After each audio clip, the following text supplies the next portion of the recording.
All right. I am a grateful believer in Jesus. I struggle with anger and anxiety and codependency, sexual integrity. The list can go on. My name is Jeremy. Welcome. So, for those of you that don't know, normally Monday nights I go to a group at church called Recover. And after Recover, I meet with another one of my buddies and we talk about the questions that we go through in Recover, and we dive deeper. We get more vulnerable. We elaborate on the questions and elaborate on our answers, and we really dig deeper than what we normally do in our small groups. In our small groups, we get 2 to 3 minutes to share, and sometimes it's a little short, and you have other thoughts, and so many other things come up, and that is why me and my friend Lawrence, who is not here tonight, created this show called Aftercare. You come and recover. It's like the hospital. Get some deep surgery done. You're stitched up. You're put back into the world, and you don't really know how to live. You kind of taking it one day at a time, and that's what we started this show for. Is this podcast or whatever it is. We have not released any episodes yet, so I'm just gonna release this one, and hopefully he doesn't get too mad. But yeah, tonight, Recover's a place where you come and you can talk about your hurts, hangups, and it's just struggles in life, and you're not alone in it. You don't have to do it alone, which is kind of awkward that I'm doing it alone tonight. But I really didn't want to answer these questions. I really didn't want to share my answers to these questions. And something God's been teaching me a lot is there's going to be a lot of things I ask you to do that you don't want to do.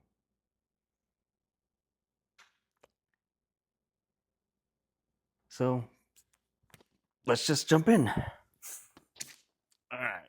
So tonight's first question was share one of your own character defects you've identified. How has it impacted your life?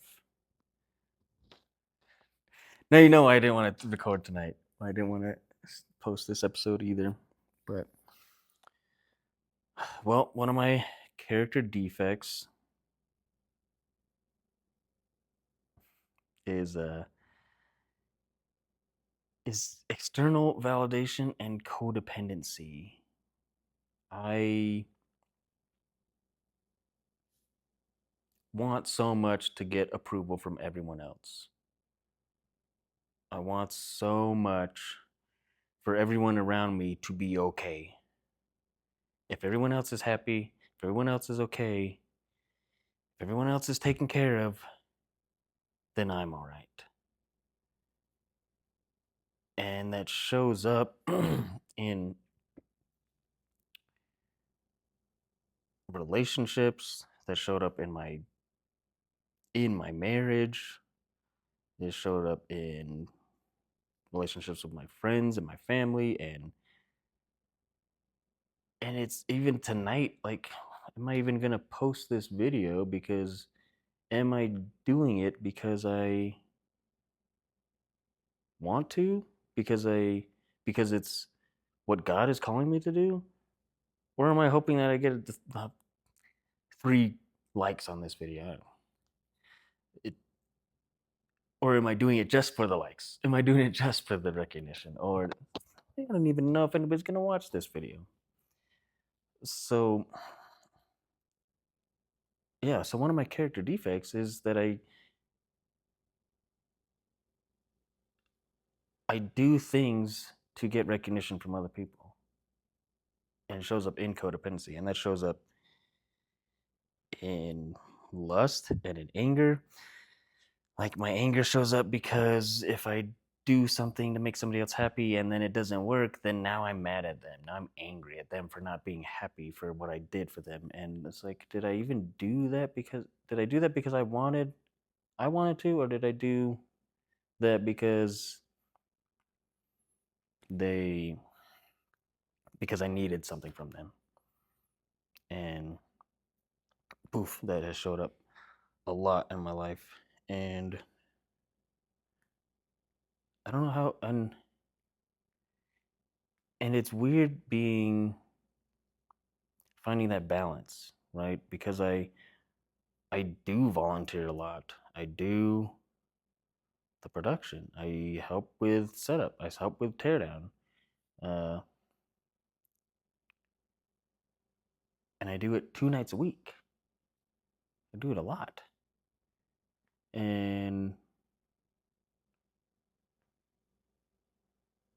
I've had to find that balance between, am I doing this so that people see me, or am I doing this because I see the value in what it is and I want to do it for myself and because God has called me to do it. I made a joke with Lawrence last week. It was about, oh, if you carry more chairs at church, then your wife will find you, or if a girl's looking for a husband, see how many chairs he carries at church. And it's a kind of a joke. It's a stupid joke, but uh, are you carrying the chairs because you want to serve God because you know it's the right thing to do, or are you picking up 6 or 7 chairs so that you know the cute girl who sings in choir will notice you? You gotta examine your heart. You gotta know where your heart's at before you do anything. And 3 little rules I'm trying to follow by, or 3 little like things I'm trying to constantly remind myself before I do anything is: 1, am I doing it out of love? 2, will I be proud of myself after I do this? And 3, if it doesn't turn out the way I envisioned it, maybe God has a better plan. Will I be able to let it go and trust that God has something better planned? There's a fly in here, so that's. I guess I do have one co-host tonight. And how has that impacted my life? Yeah, those defects have impacted my life for a long time. And I think I'm finally getting to that place where I'm really doing things because I want to and I believe in it.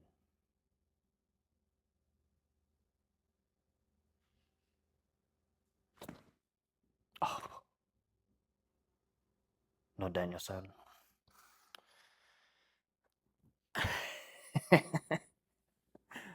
Okay.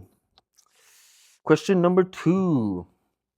If God removed this defect, what positive things can you envision coming from that healing work? Oh, this one was a good one, because so often we ask God, God, do this, do XYZ.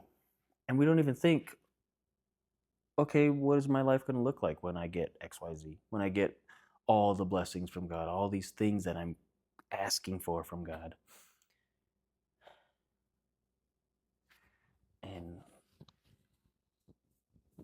And oh man, if God removed this defect, what positive things can you envision coming from that healing work? The way I answered this question tonight was, my life would be, I would be truly authentic and always know that everything that I'm doing, it is for God. It is truly what I believe, and it'd be freeing. I would never have this thought in the back of my head. Do I even like going to this restaurant? Do I even like watching this movie? Do I even like doing whatever it is that I'm doing? Am I doing it for someone else? Am I doing it for a show? Am I putting on a performance? Like, if I didn't have any codependency and just God took that away from me, hey, I would be able to truly live in my identity in Him and not have to create an identity for this world. It would be amazing. And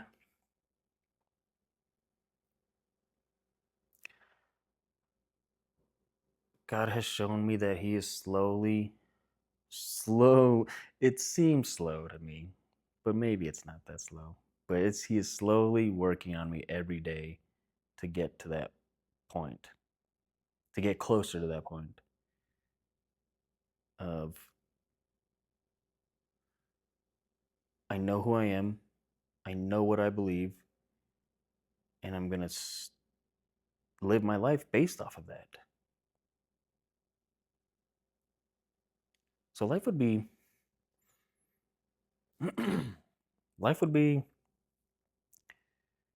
pretty good, pretty interesting, pretty authentic. And then here's where my mind goes. Okay, I'm going to be authentic. I'm going to be real. I'm going to be out there. I'm going to be saying and posting and sharing all of these probably crazy radical truths. And the world's going to see it. The world's going to come after me and say that I'm foolish and say that I'm crazy. And another friend, uh, Tim and Justin on the Navigate podcast, they just recently talked about the foolishness of being a Christian, how it looks to the world what a Christian life looks like. You look foolish. They think we're crazy. And when you think about it, yeah, we believe that a all-powerful being sent down part of himself to be killed as a person and then came back to life. And it is so crazy and it's so beautiful and it's so amazing. And I believe it. I 100% believe it. And the world's gonna call me crazy for it. So the more authentic and the more true to what I believe, the more authentic I become, and the more I believe what I believe, the world's gonna think I'm foolish. And that's okay. That's okay. And the last question is, how can we pray for you this week? And if anybody sees this video, watches this video, I probably get one or two comments on these. So if you want to post down below how we can pray for you, how I can pray for you, put it in there, and I'll be sure to check in with you guys and put you in my prayers. The way you can pray for me, if you guys are watching this,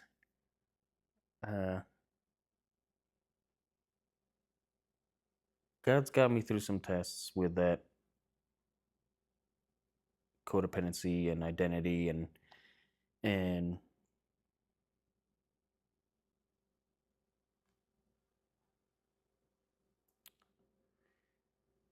I don't like it.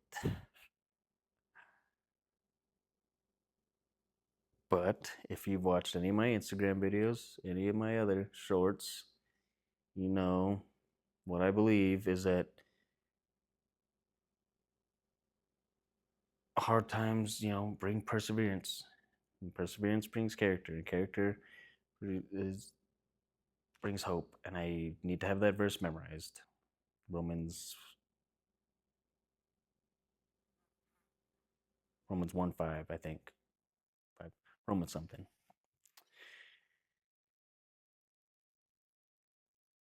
But hard times get you closer to God. They do.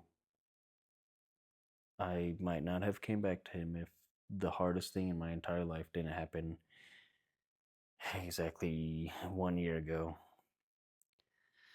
So you guys can pray for me. No, I'll appreciate it. And I'm eternally grateful. And with that, that is the solo episode of Aftercare. I am.